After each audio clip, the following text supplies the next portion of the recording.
everybody, and thanks for attending this exciting workshop. We hope you will feel triggered and excited by the topics which are coming. The talks are going to be recorded. My name is, by the way, Morten Jørgensen. I'm one of the organizers. The organizers are also online here. Today, before we start with the scientific program, the director of the Ecd Star will give a introduction to the Ecd Star, and thereafter we will have, as you might see from the scientific program here, the next speaker will be Francesco Pedriva from the University of Trenton, and then we will have Natalie and thereafter Vitek from Caltech and Michigan State University, respectively. And if you have questions, please raise your hand in the participant list, and then we will most likely we will run questions after the talks, but you can also put questions in the chat here. So I'm going to give the word to Jochen Wambach, the Ecd Star director, and he's going to welcome you all. Thanks for attending, and hope you will enjoy the meeting. Well, everybody, to this workshop on quantum science and many-body theory that I actually also look forward to and try to participate in some of the presentations. I would like to welcome you to Ecd Star, even though unfortunately it is remotely, and give you a few insights into the center for those who don't know it. First, there is a picture here of the villa where where Ecd Star is located. And as usually, I start with a short introduction into the history of this place, which I think is the most beautiful theory center that is around in the world, to my knowledge. This villa originates from the 17th century, where it was built by the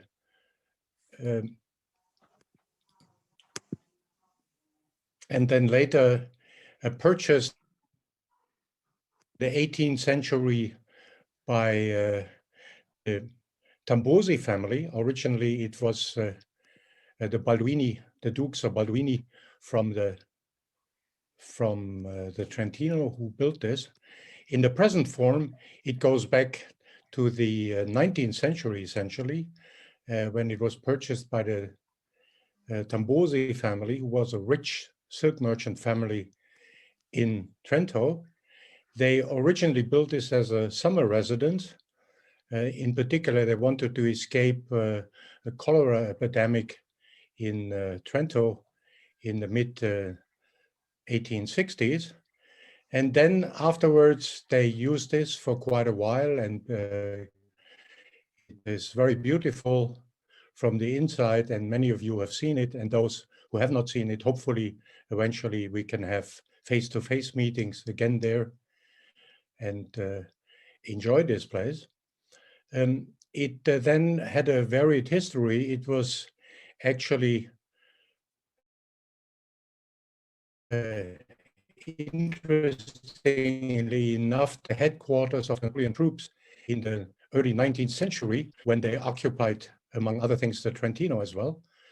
And then in World War I, it became a military hospital. Of course, that ran down the place quite a bit. And then last but not least, it became the headquarters of the German occupation troops in the Second World War.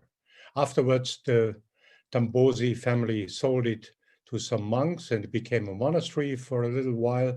And then in 1962, it was purchased by the province of Trentino, which is the owner of this place.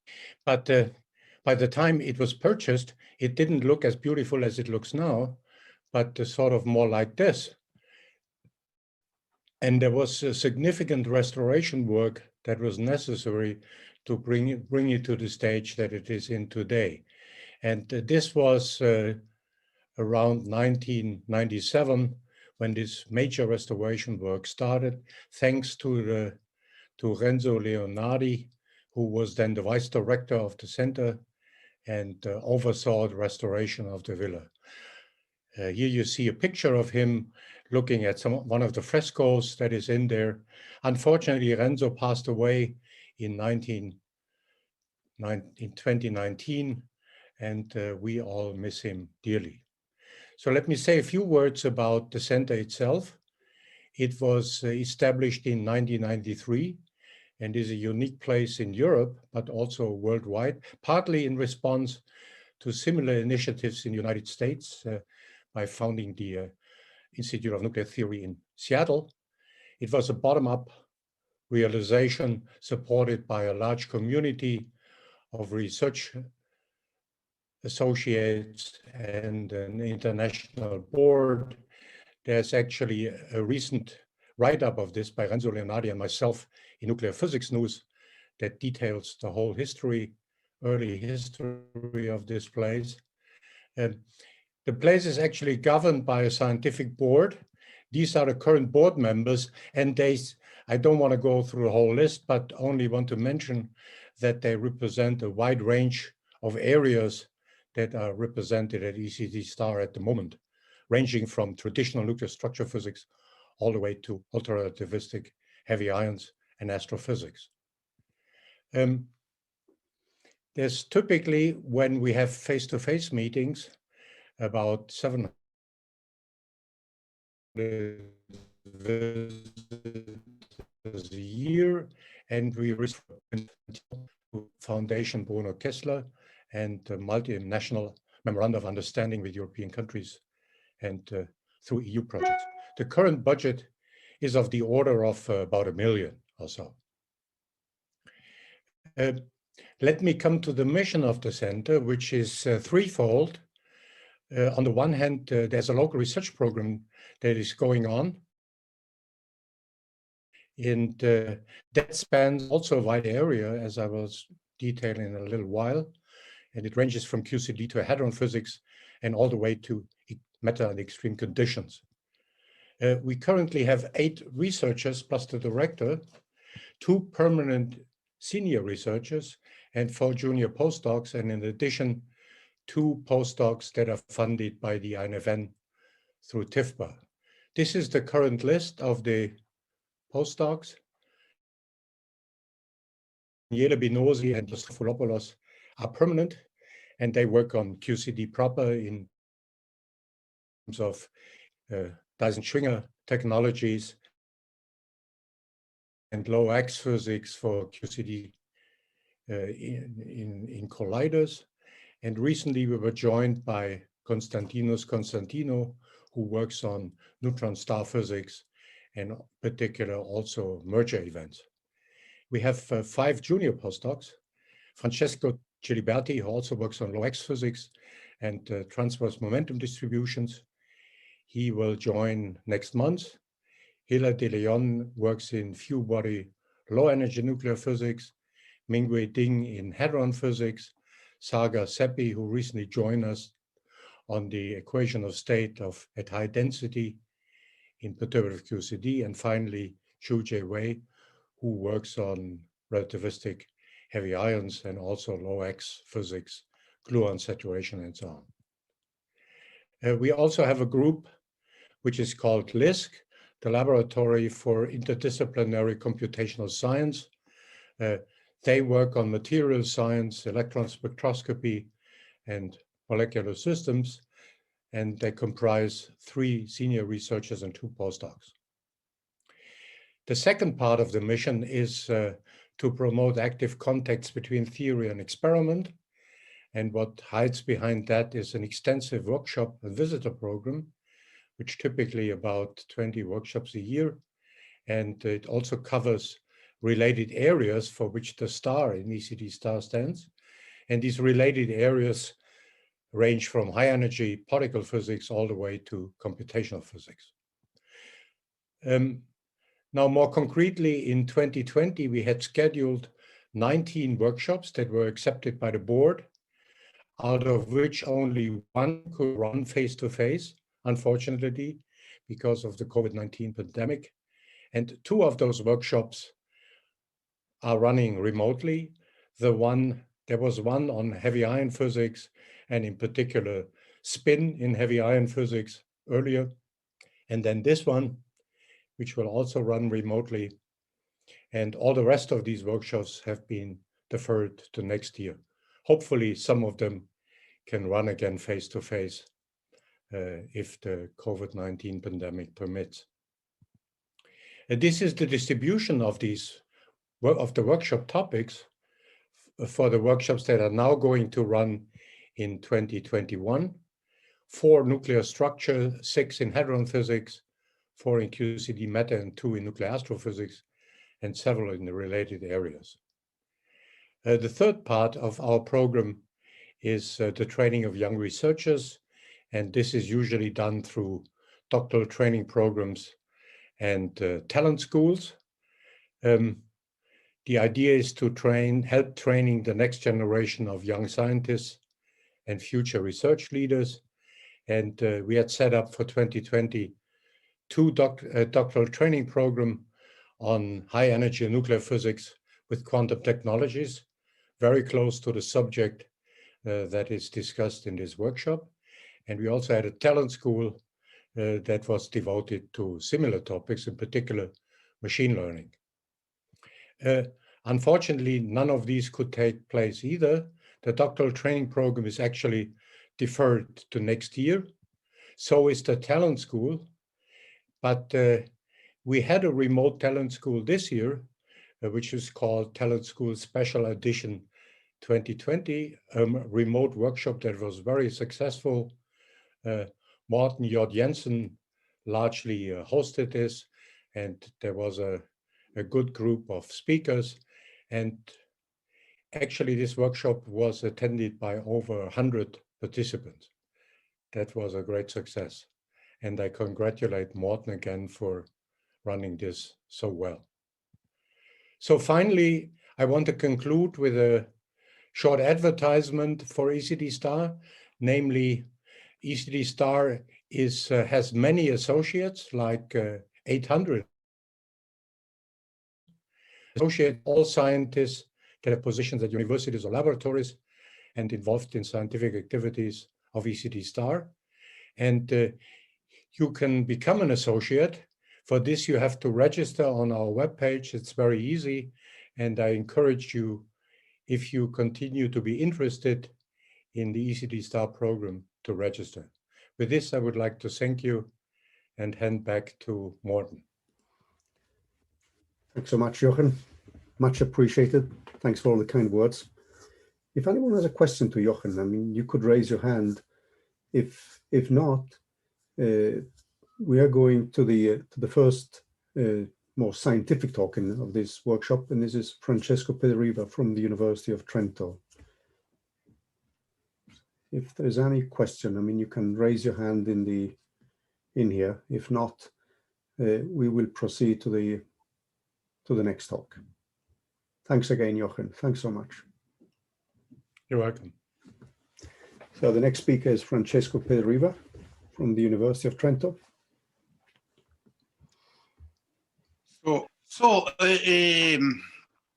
I thank all the organizers, Morten in particular, for giving me this opportunity of talking at this very interesting workshop. Actually, when I was asked to say something about what's going on in the activities about quantum physics here at Trento, I was a bit scared, because there is really a lot going on, actually. Fortunately, all these activities are encompassed within one interesting initiative that has been carried on in the last few years, which is this Quantum at Trento. Let's not call it center in some sense, but it's more like a joint initiative of the University of Trento, FBK, and the National Research Council, Italian National Research Council on quantum science and technology. So what is this this quantum at Trento about? Let me say first where it comes from, because actually here in Trento there is a long tradition of studies in fundamental quantum physics and also quantum information. And since we are hosted by ECT, let me say that ECT played an important role, starting in, I would say, in the early 2000s, when Tommaso Cararco and Daniele Binuzzi were actively working on the subject of quantum information and coordinated several European projects at the time. So ECT was really at the center of the game in those years. Of course, we cannot go without mention all the activity of the BEC group at the physics department of the university and CNR, which is universally recognized. And I would say that this is also one of the very important legs on which all this activity of quantum at Trento is presently working. And of course, I cannot even also forget all the activity that has been done by especially in quantum information, by what is now the Nanoscience Lab at the physics department, also the university, and also in collaboration with FPK, probably the last 15 years. And there would be more. So actually, there is a very strong, long-lasting tradition of science in fundamental quantum physics here. And of course, if you put together the fact that quantum science is gaining a lot of momentum in the last few years, and the fact that due to this gain of momentum, also locally, the number of researchers that have been sort of entering the field from different perspectives, and also, I would say, from different areas, because we started having involvement of people working in computer science, of course, but mathematics, engineering, and so on. All this actually favored the birth of this initiative, together with the fact, of course, that there were some contributions from external sources, and I have to mention the strong financial support of the province of Trento, autonomous province of Trento, and of the Caritro Foundation, that actually gave funding that enabled essentially to grow the number of people, especially young people, who could actually perform all most of the work, I would say, that it is now I'm going to present. Of course, Quantum at Trento is also funded by the institutions that adhere, in particular, also both by the university and by FBK at local level. So, what is the idea behind constructing a center like this? Well, good quantum science requires a synergistic effort. This is now something that is very well known, and that is at the basis of many of the efforts that are carried out at international level. And in particular, there must be a very strong collaboration between groups that do experiments and groups that do theory, because the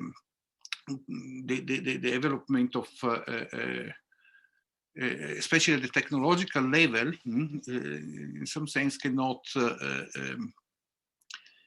be separated from deepening in understanding what's going on in terms of the fundamental physics at the basis.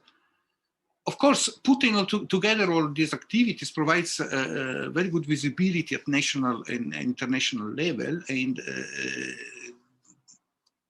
it might also increase the probability of making a self-sustaining, in some sense, research center by accessing significant funding, especially from European sources, I would say. One important point was that related to the training of young researchers. With the necessary transdisciplinary competencies. As I said, we have seen many people from different areas joining, and it becomes very clear at this point that it is very important to have a whole generation of students, essentially graduate students if you want, who must, in some sense, be put in touch with all these different areas, with all these different subjects, or say, with a substantial number of them, in such a way that they can actually talk with the relevant people, and they can start talking to each other in a very constructive way. One of the achievements, I would say, in that sense, is that the birth of a transdisciplinary program at PhD level, which now has different graduate students that actually belong to different university departments, and also to FBK, that has been mostly funded with specific fellowships. So a big chunk of the resources that of the income of the center has been devoted to the creation of this transdisciplinary program, which is, I think, a very interesting experience, and sort of makes you touch at the level of the education of these young people. What is the real meaning of quantum science and technology as a transdisciplinary field? And I think it is one of the very important points that one has to keep in mind.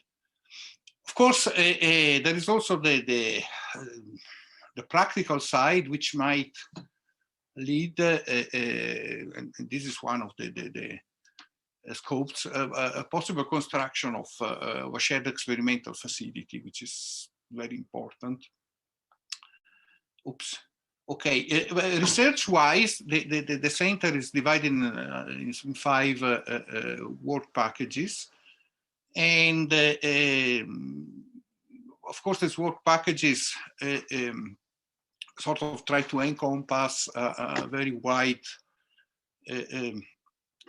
set of subjects, and I just marked in green here the ones that are interesting in this field, in our, I would say, field of quantum many-body physics, fundamental quantum science, quantum computing, quantum simulations. Of course, there is also a lot of activity in quantum communications and sensoring, metrology, and so on. In our perspective of many-body physicists, what is important is that a lot of the activity that is done here sort of aims to enable quantum simulations in this so-called NISQ era. There are many efforts around the world to build a more and more efficient,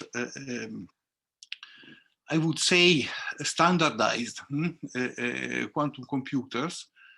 And the idea of digital quantum computing is somehow becoming more and more sort of normal, I would say, in our discussions. But there are many caveats, there are many, still many difficulties. And what I think is important is that there are people who try to implement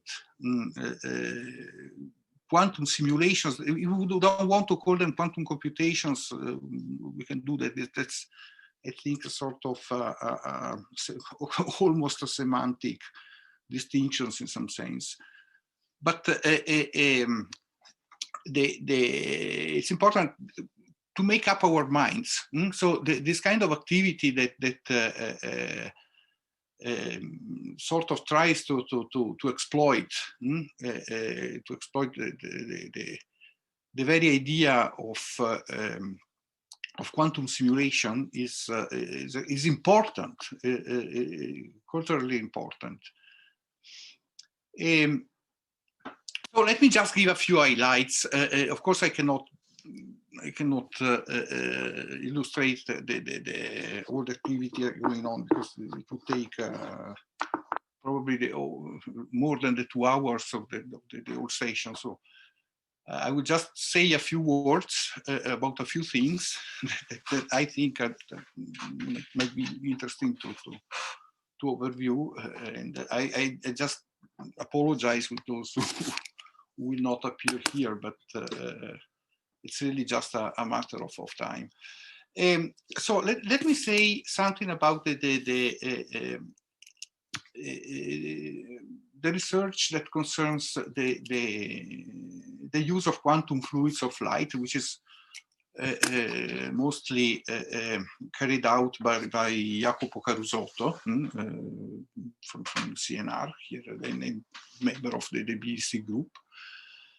And this typically is based on the fact that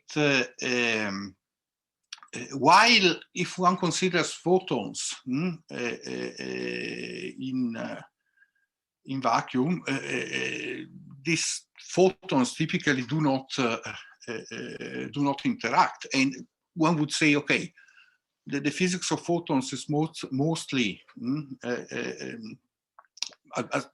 one-body physics. So what has this to do with many-body physics? No. In many situations, when photons get confined, interesting things happen. First of all, photons can gain an effective mass of the order of the electron volt, which of course is a mass that is 1 billion less than the mass of a proton, but still it's relevant when you want to explore many body properties of matter. And the interaction, photons have interaction when we go in the field of nonlinear optics. And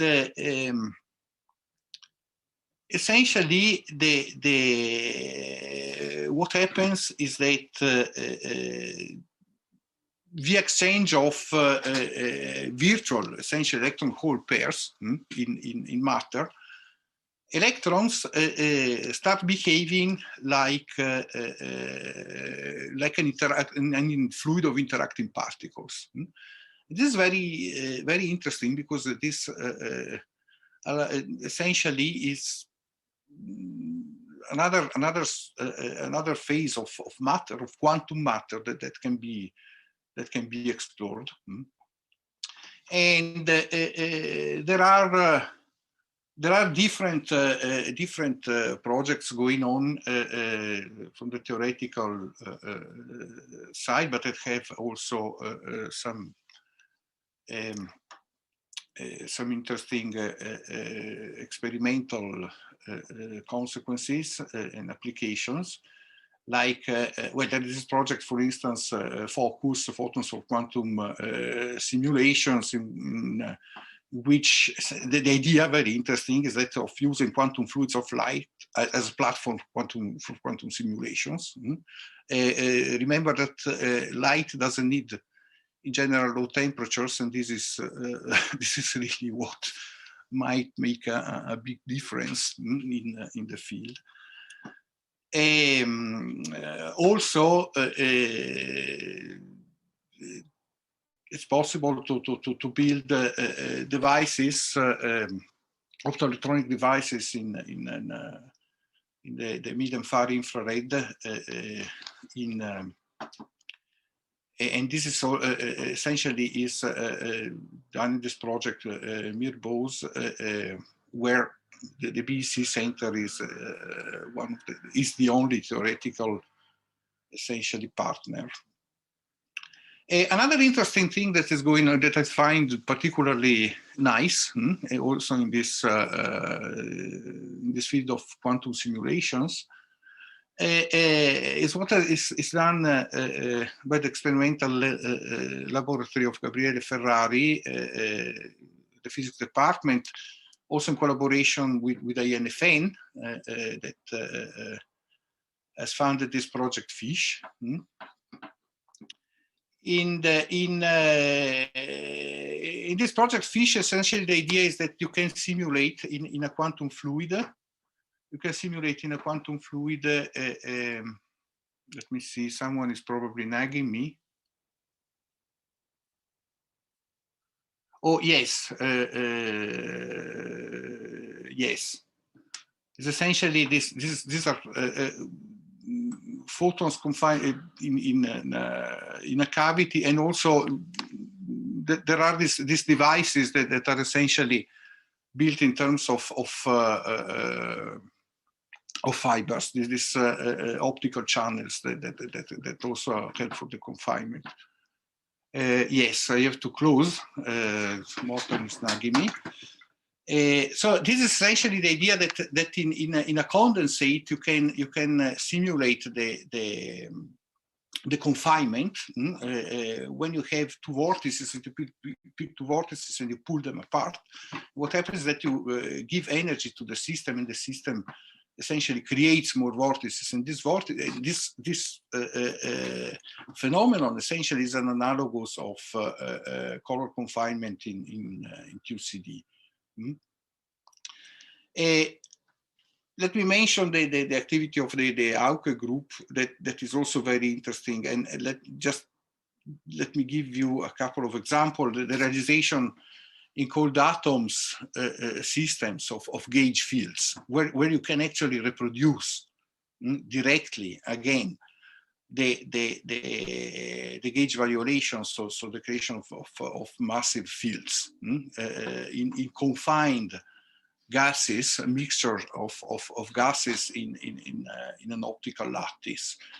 This is a very interesting also example of simulation, quantum simulation in that sense. And the group of Auke is also involved in the study of quantum annealing, essentially all the activity that can be performed on machines like the wave or similar. Let me just mention this interesting implementation, which is an implementation that has to do with finding protein folding paths by means of quantum annealers, which is an interesting perspective, because it's a solution of the classical problem onto a quantum machine that might be extremely promising. Let me skip my stuff. And let me, there are so many other things that go on here. Of course, the time is limited, so it's very difficult to give a full perspective. Let me just say a few things. I would say that, okay, what is interesting here is quantum trend is that we see here, we touch with hands all these transdisciplinary features of quantum science. And here you start seeing that doing a quantum computation, doing a quantum calculation is really something different from what we are used to. And this means that we should probably try to broaden our schemes and find new ways of thinking of a computation overall. The border between theory and experiment is very thin, as it was in the very early days of standard computing, I would say.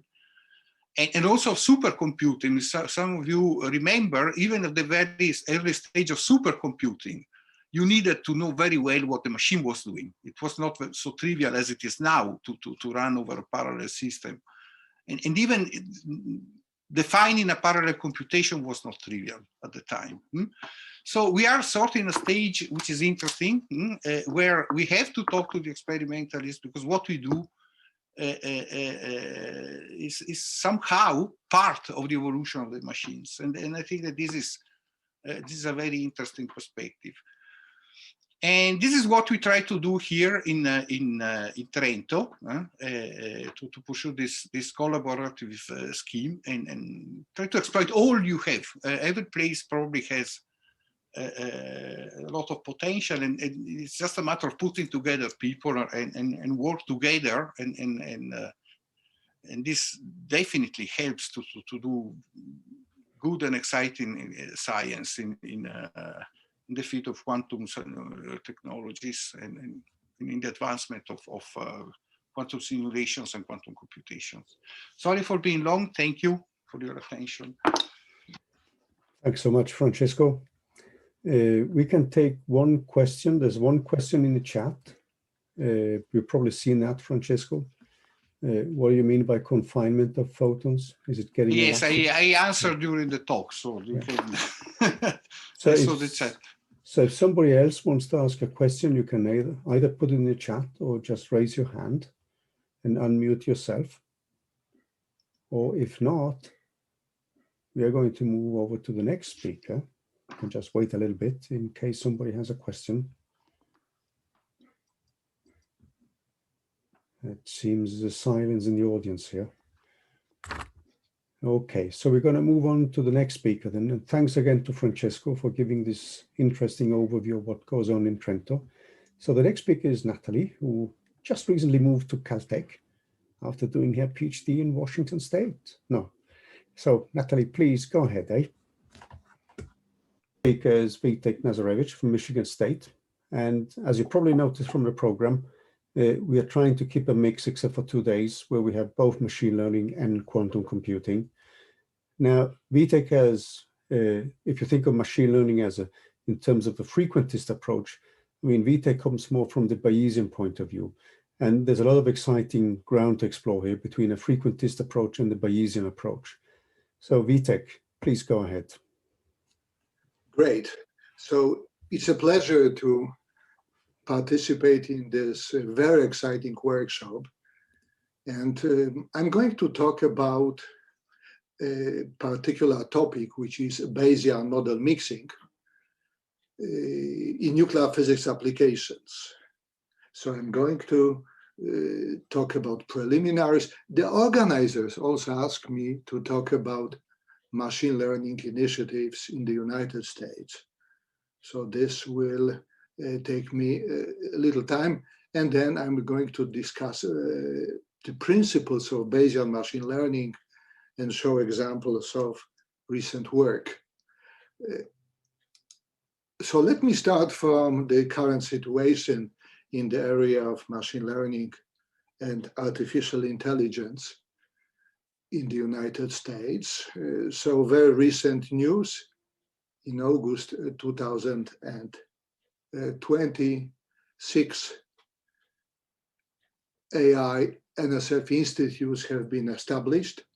So let me, okay, have been established in the United States. 6 institutes, 20 million over 5 years. And the one which is very close to the topic of this program is the institute led by MIT group. So perhaps Fiala will talk a little bit about this institute tomorrow. Okay, so this is a big investment of NSF in this, in AI, machine learning science. In 2021, additional 6 institutes will be selected in partnership with private sector, including Amazon and Google and Intel. As far as DOE is concerned, so new Office of Artificial Intelligence and Technology has been established in the Office of Science. So in March this year, there was a workshop at Thomas Jefferson National Accelerator Facility on AI for nuclear physics. And this workshop was supposed to explore the ways in which machine learning can be used to advance research in nuclear physics, explore applications. And this workshop actually was a great opportunity for interactions between various parts of our community, starting from accelerator physics to science areas, experiment and theory. Everything was represented there. The results of the workshop have been summarized in a report, which you can find on the web, and the report will be soon published in EPJA. Okay, so one can ask the question, why is machine learning important for nuclear physics, and in particular for low energy nuclear theory, which I am interested in, okay? So there are many very good reasons for this. First, machine learning tools can help us to speed up the scientific process cycle between theory and experiment.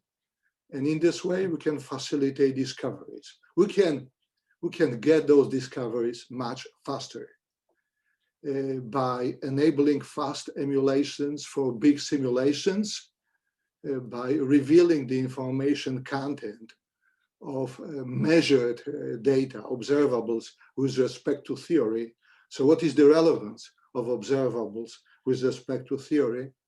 By identifying crucial experimental data for better constraining theory and providing meaningful input to applications and planned measurements. Machine learning tools can help us understand our models better through parameter estimation and model reduction. They can also help us to provide predictive capability. What theory often does is to make predictions far away from the regions where the data are known. Those predictions must be provided with uncertainties. So uncertainty quantification, very important. Another important aspect of machine learning tools is to estimate truncations. Hilbert space is infinite. Our model works in finite Hilbert spaces. So ultraviolet and infrared extrapolations are there. So we need to understand them. And then finally, theoretical models are often applied to the regions where there are no data, and there will be no data anytime soon. So we need to understand what is happening. So in this talk, the main focus will be on Bayesian machine learning tools and machine learning, which provides capability for uncertainty quantification. So there's been an explosion of papers on machine learning in theoretical nuclear structure and reactions. Okay, so one of the earliest works were the papers on neural networks applications to nuclear structure properties such as masses, etc., 1992 by St. Louis group. Okay, and the last 5 years showed us examples of fantastic progress in this area. There are some, there is work on machine learning for missing data. Those are interpolation papers, emulations with neural networks. Many papers on neural network applications in ab initio theory, both in terms of extrapolations and also in terms of variational calculations, model calibration, sensitivity analysis, lots of EFT applications, etc., etc. So yesterday, 2020 DNP meeting just ended, and during this DNP meeting, many presentations on those areas actually were given. So this shows a great enthusiasm in the community when it comes to machine learning and artificial intelligence. So I'm not going to give a lecture on Bayesian inference. This is a big topic. Okay, it was launched by Thomas Bayes in 1763. And most things here can be explained through the Bayes theorem, which provides the probability that probability of A, or degree of belief in A, after incorporating nu ZB is true. Okay, so this is conditional probability, and this can be expressed through the so-called likelihood, which measures the goodness of the fit of a model to a sample of data. Okay, so this is PBA, and prior, which is our initial belief in A, in those assumptions, and then there is an evidence, which is the probability of B. Okay, so many things can be simply explained through this well-known expression. So oftentimes, the goal of Bayesian calculations is to estimate probability distribution functions, the so-called PDFs. There are so many things in our science which are called PDFs, but here it will be called probability distribution functions or probability density functions. For instance, those can be the distribution probability densities on model parameter.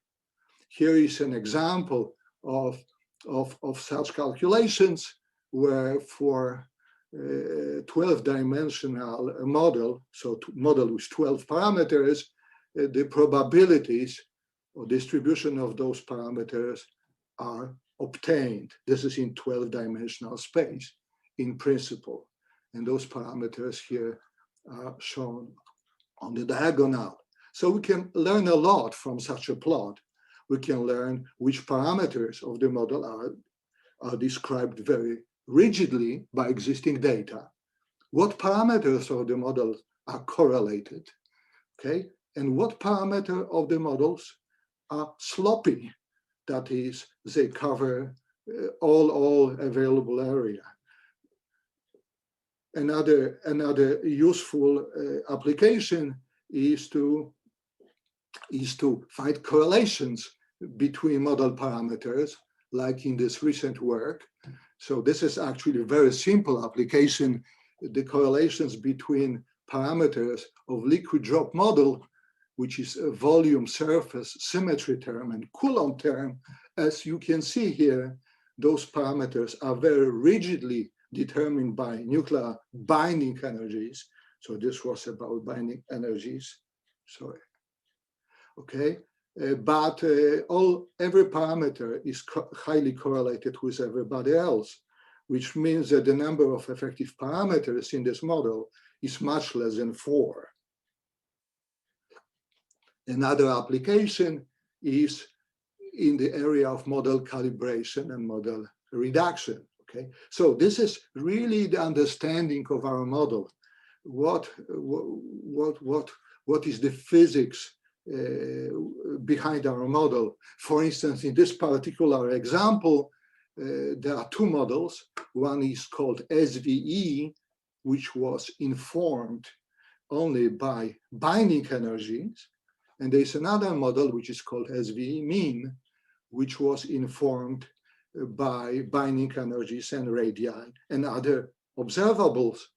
And this diagram shows the correlations between various parameters of the model, which have been here basically captured by nuclear matter parameters, such as saturation density, volume energy, symmetry energy, etc. And as you can see here, in the model in which has been informed by binding energies or energetics only, saturation energy is correlated highly with other parameters. But if you add other kind of data to constrain the model, like radii, saturation energy is totally determined by charge radii of the nuclei. So the lesson learned from this example that correlations between parameters and observables strongly depend on the data set used.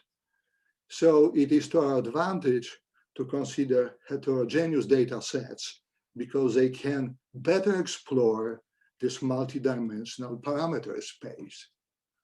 So about the effective dimension of the model. So by making further analysis of the model, for instance, through principal component analysis, we can effectively figure out what is the real number of the parameters of our model. I showed you on the previous slide the fact that all parameters of the liquid drop model are totally correlated. But by looking at principal components of a covariance matrix of a given model, you can, in quantitative way, determine the number of effective parameters. In this particular case, it is just one. So liquid drop model is really a one parameter model. Typical energy density functional, which is used to calculate heavy nuclei, you would think that it has 14 parameters, but effectively only 4 to 6 parameters are constrained by the current data. Remaining parameters are really sloppy. Okay. A big part in this whole enterprise are computations, are emulators, right? Optimization, for instance. So we have to optimize our model in order to determine the parameters. And optimization algorithms can be many, and they also relate to machine learning. Optimization algorithm can be viewed as an emulator for the penalty function or chi-square function.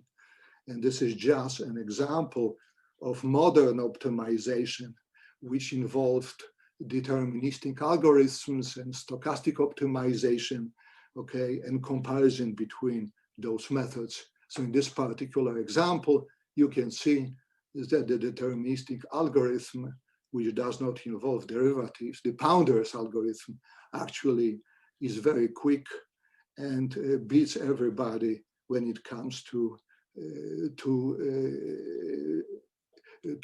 precision runs. It also shows, so this diagram shows the impact of various kinds of data in heterogeneous data set on the obtained solution.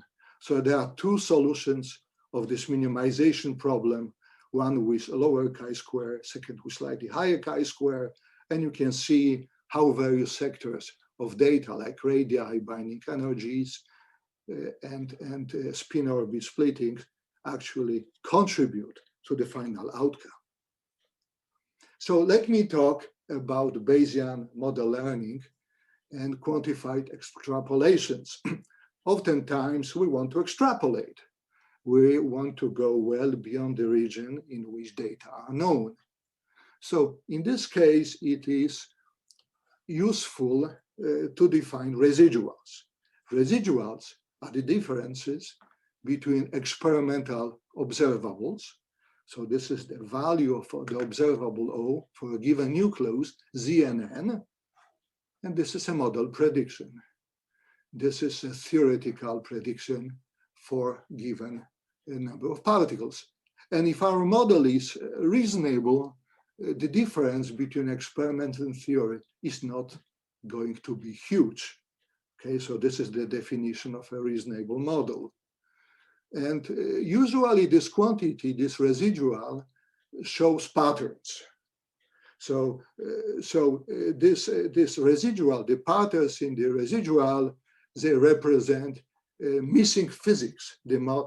So our wrong assumptions, the missing interactions, or shortly, systematic effects.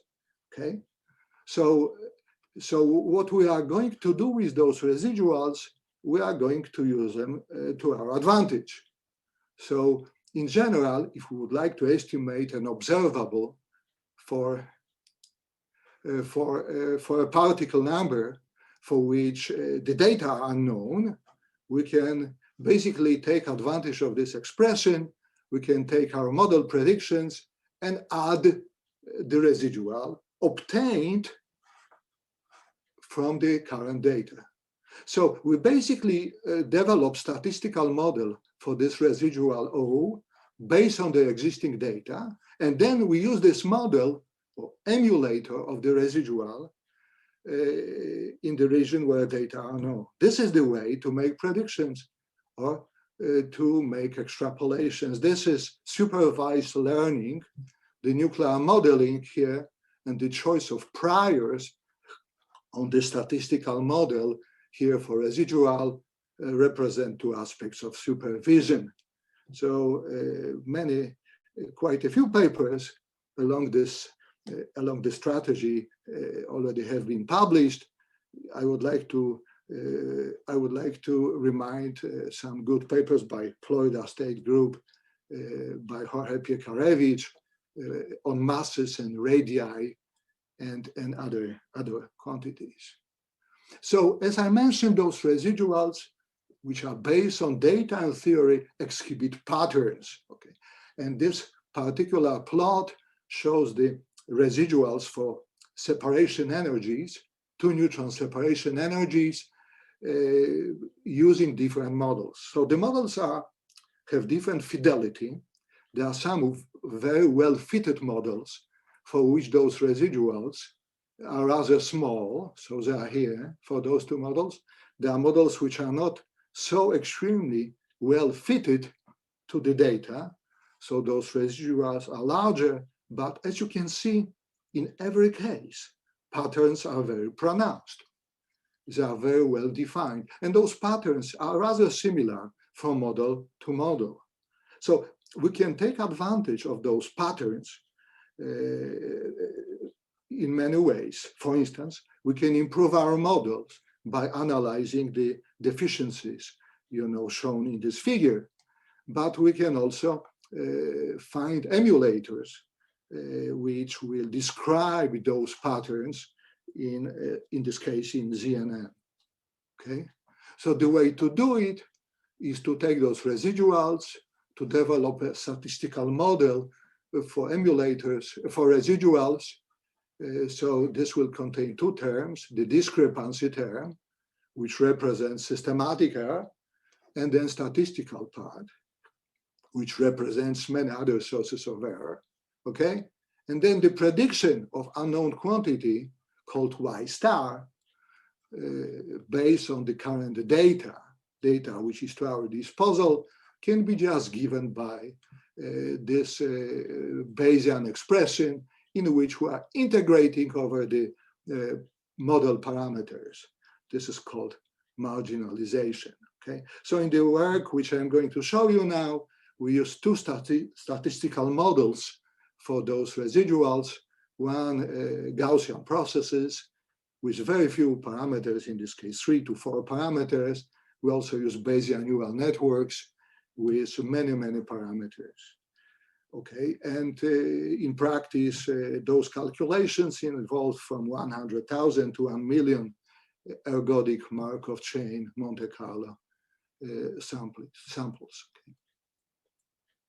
Okay, so what has been done in short, we took experimental data for no nuclei. In this case, those are the data on binding energies, masses, and then we also considered and for testing set, just to see how good we are, we considered masses of recently measured nuclei. So this is MME 2003 data set for masses, and those are the very recent measurements, okay? So we are extrapolating, we are going out in this case, okay? And this is a typical result of calculations for thin chains. Of course, the statistical model reproduces extremely well known data, and this is for those particular models, 4 models shown in this figure. We extrapolate, we go all the way to the drip line, so no data here, but for every model we develop, we make predictions. We also have error bars on those predictions. And we see that although those models are very different, based on different assumptions, the predictions are not that extremely inconsistent. Okay, so we have all those models, and we can assess each of those models separately, okay? How can we take advantage of the information stored in all those models, okay? Usually what we do, we basically do individual calculations with various models MI. We make predictions, we compute average and variation within this particular set of models, and compute RMS deviation from existing experimental data.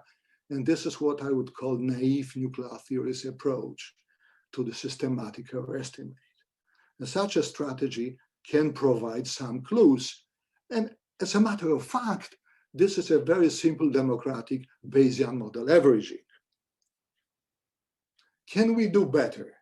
Okay. Well, better here will be Bayesian model averaging or Bayesian model mixing. Okay.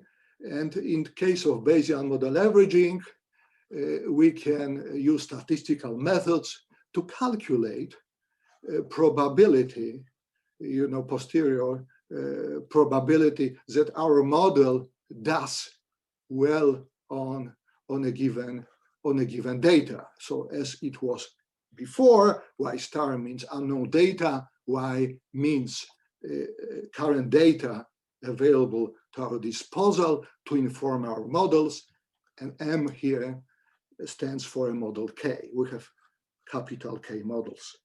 So we are now trying to mix models in statistical way to make predictions on unknown quantities. This strategy is used in many fields of science, and I just show here samples of papers from various areas, starting from weather forecasting, okay, to political science, to transportation, traffic patterns, and to nuclear physics. This is low energy nuclear physics, like extrapolating towards drip lines, or using a Bayesian model averaging to analyze lattice field theory results. So this was all done using Bayesian model averaging. More advanced technique is called Bayesian model mixing. Here the assumption is that the model, exact model, can be represented by an average over models. So we are not making here Bayesian calculations separately for each model. We just assume that the exact model can be represented by the sum of our models with weights W, which can actually depend on the domain, which can locally depend on ZNN, for instance. Okay, so I was asked to ask questions in the talk, and so here are my questions. How to choose those models? So there are many models, right? For any quantity you can imagine, many models can be taken. How to choose models considered in in Bayesian model averaging, how to choose the likelihood, how to choose the criterion of goodness of a given model, how to select model weights, how to eliminate models which are too close to each other, or redundant models, or how to orthogonalize the models. Okay, so let me show you an example of calculations involving Bayesian model averaging. Here the question was, what is the structure of nuclear binding or particle stability in the neutron-rich nuclei in this particular mass region between silicon and titanium? This was motivated by the experimental observation of calcium-60 nucleus. So the question which we posed was, given a number of mass models, okay, so what is the probability that a given nucleus with given ZNN, yet unobserved nucleus, is particle bound, is neutron bound? So what is the probability that for this nucleus, 1 and 2 neutron separation energy is greater than 0, which is a definition of particle stability? So we are going to answer this question based on current data on 1 and 2 neutron separation energies. So we use Bayesian model averaging for this purpose. And here you have the results of this analysis. So we used like 11 models of nuclear binding energies, and the blue line marks the drip line. So all nuclei which are within this blue line are predicted statistically to be particle bound. So this corresponds to this probability of existence equal to 1/2, 50%. The red line shows the region, the limit of observability. So what are the nuclei which are observed up to date? And this is the region of nuclei with measured masses. So the extrapolations, as you can see, are massive. In particular, those calculations predict extremely exotic neutron-rich nucleus, calcium-70, to be particle bound. Those Bayesian analysis also offers diagnostic tools. One of them is the empirical coverage probability, which basically tells us whether our statistical predictions are optimistic or optimistic at low credibility levels, optimistic or too conservative. Okay, so in this particular case, we are a little bit too conservative because we lie above this diagonal line, which corresponds to perfect uncertainty quantification. We are happy that we are a little bit more conservative. It would not be good to be here. This would mean that we are over optimistic, which means low credibility. So, Morten, I still have like 5 minutes. Oh, yes, please go ahead, Vitek. Okay, so this is our recent work on quantified limits of nuclear landscape. Here we try to quantify the whole landscape of Zn in the Zn plane, right? So again, this is the probability of existence. When something is green, it means 50% particle bound. So 11 global models. It's not only neutron drip line, it's also proton drip line. Current experimental data on masses ends on the red line. Observed nuclei is yellow line, and the limit of FRIP facility, okay, is here. So this is a combination of nuclear theory, nuclear statistical approach, machine learning, and current experimental data and limits of future facility. So it's a very useful plot. You can zoom in on this plot and we can see where we are currently here. So this is plotted with respect to a relative neutron number. 0 point corresponds to the neutron number of the heaviest isotope for which experimental data for separation energy are known. And we can see immediately here that there are 3 regions in which data from FRIP will be key for constraining our mass models. Okay, so those are posterior distribution functions for the models used in this particular analysis. And you can see that if you take any given model, okay, you can get a number between 6,500 to 8,500 nuclei which exist, which are particle bound, okay? So individual models are not perhaps very useful when one talks about extrapolations, but you can mix those models and you obtain this Bayesian model averaging posterior distribution. And from this, you can assess the number of particle bound nuclei based on the current models of nuclear binding, okay, to be around 7,500. So before I finish, let me make some points about model interpretability, okay? This is an important point when it comes to machine learning and especially deep learning methods, okay? Because as the methods become more and more advanced, as our neural networks become more and more convoluted, right?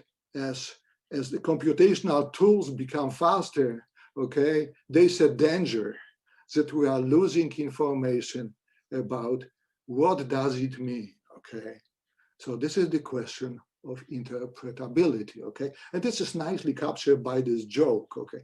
So here is practitioner of machine learning, and here is an observer. This is your machine learning system. Yup. You put the data into this big pile of linear algebra, collect the answers on the other side. What if the answers are wrong?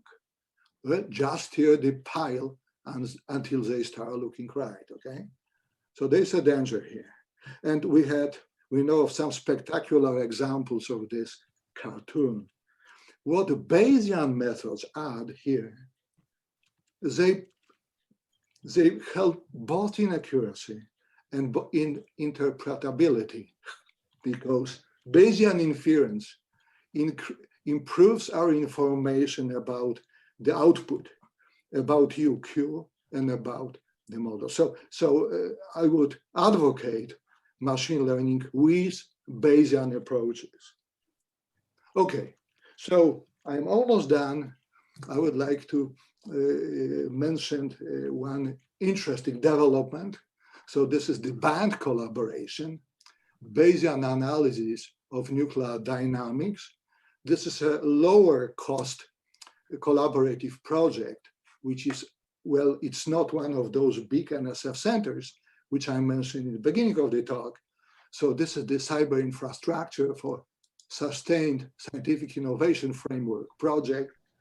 So the scale of the project is between $3 and $4 million. This is between Ohio University, Michigan State, Ohio State, and Northwestern. It's led by Daniel Phillips from Ohio University, and it shows various aspects of this collaborative effort, starting from particular physics problems all the way to experimental designs. So I would like to encourage you to go on the website of this band collaboration, okay? And of particular interest is experimental design. We know that beam time and compute cycles are expensive, so we would like to do everything in order to help the discovery. So Bayesian experimental design provides framework in which experiments can be designed using the best experimental and theoretical information available. In terms of Bayesian method, one has to introduce the utility function. And utility function is supposed to capture the goals of an experiment and also theoretical predictions, which pertain to this particular measurement observables. So utility function here is this Bayesian thing, and experiments can be designed in such a way that the utility function can be maximized. Okay, so this is where experiment and theory and Bayesian statistics and model mixing can enter the game. Okay, and here is very recent nice paper by Ohio collaborations in which they try to design optimal experiment for proton-compton scattering by maximizing this utility function.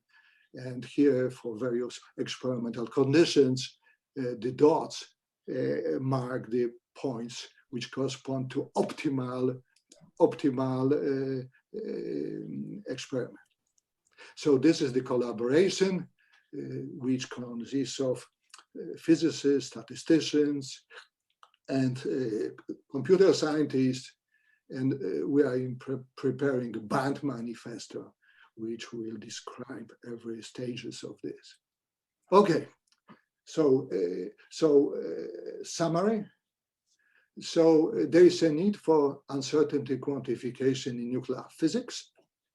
Much progress in this direction has been made, but it is still a difficult task to properly assess model uncertainty. Okay. So multidisciplinary efforts are required, involving scientists of different flavors, like physicists, statisticians, computational scientists, and applied mathematicians.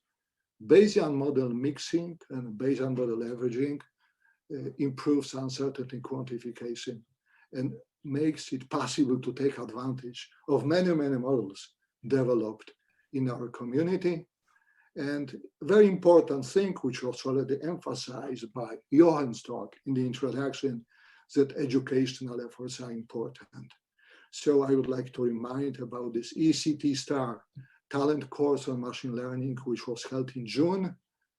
There will be a conference at MSU on information and statistics in nuclear experiment and theory, which will have also training aspects. There will be first winter school, first US winter school on applications of AI to topics in nuclear physics. It will be a virtual meeting in January 2021, which will be hosted by CUA and UMD. And this school is planned to take place every 1 to 2 years, and rotate. It will be a rotating school, and there will be talent meeting 2021 devoted to machine learning.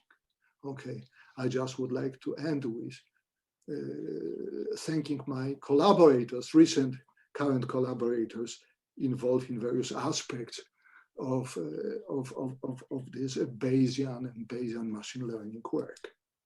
Thank you very much. Thanks so much, Vitek. Great talk.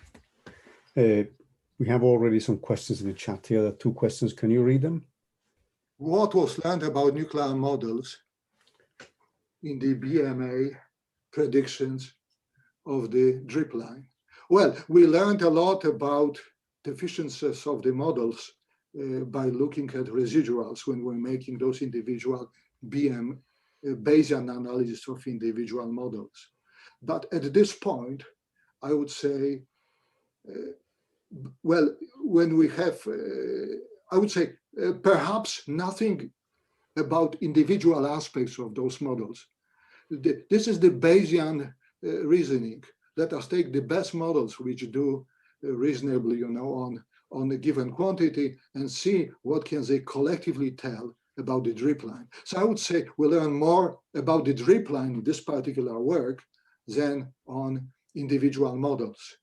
The model part is now coming. This is work in progress. Does it include superfluidity of the nuclei? Can one calculate real delta gap using this method? Yes, all those models which I presented, they involve superfluid density functional theory. So yes, nucleonic pairing is considered there. Okay, does it answer your question? So yes, pairing is there.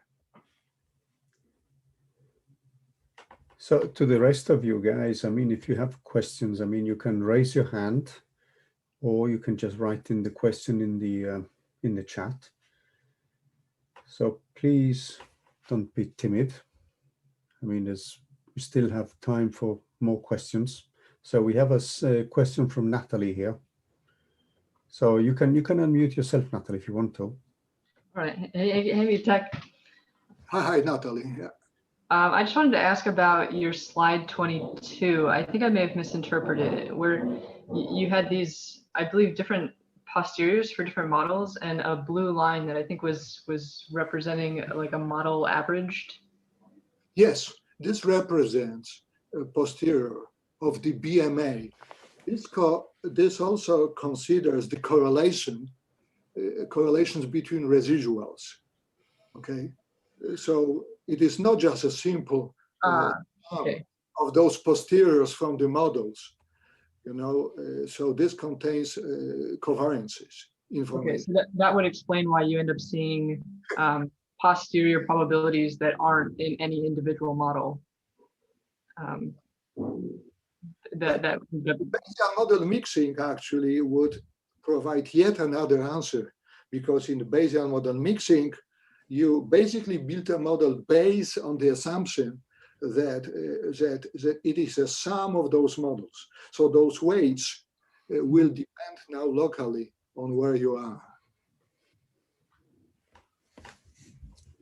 Lots of work ahead of us. Yeah, that's more contains more information than I had appreciated. Thanks. There's another question in the chat here from Abhishek Vitek. Yes. So I gave this reference so you can see exactly how was it done, but I can tell you quickly. We can calculate based on this blue diagram, which is based on this blue estimate.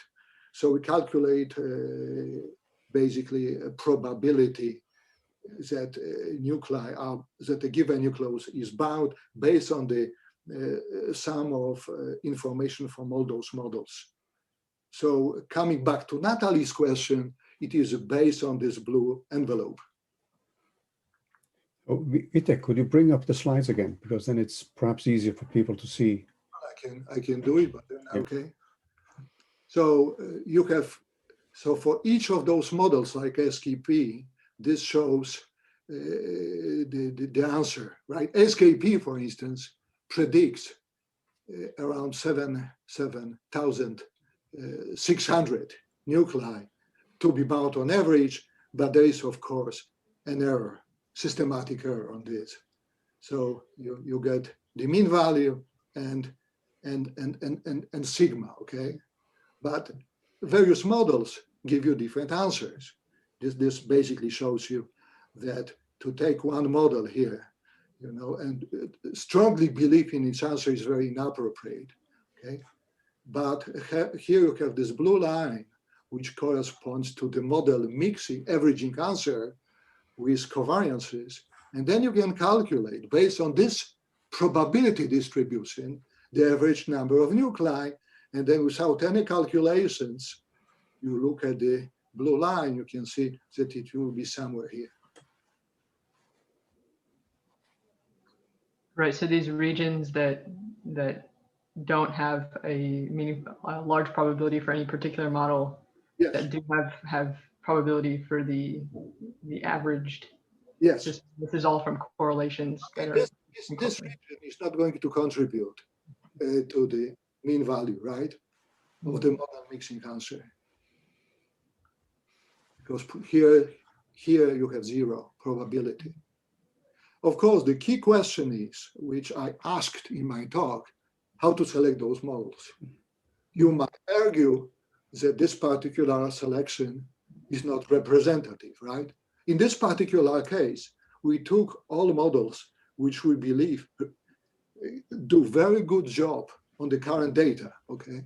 They just extrapolate differently because the extrapolation is, as you can see here, so this is where the data are. So this is the red region, and here is where we extrapolate to the right, right? And various models will give us different answers on where the drip line is here. So this explains the spread in predictions between those models. But as I indicated in the slide, so we have perhaps much better ideas about how to choose the models and what are the additional criteria which will allow us to better choose. Okay? Yeah, thanks, Vitek. Sure. So folks, more questions, please, if you have. We are running a little bit over time now, so we are 5 past the hour. But if people have, please feel free to raise your hand or write questions in the chat.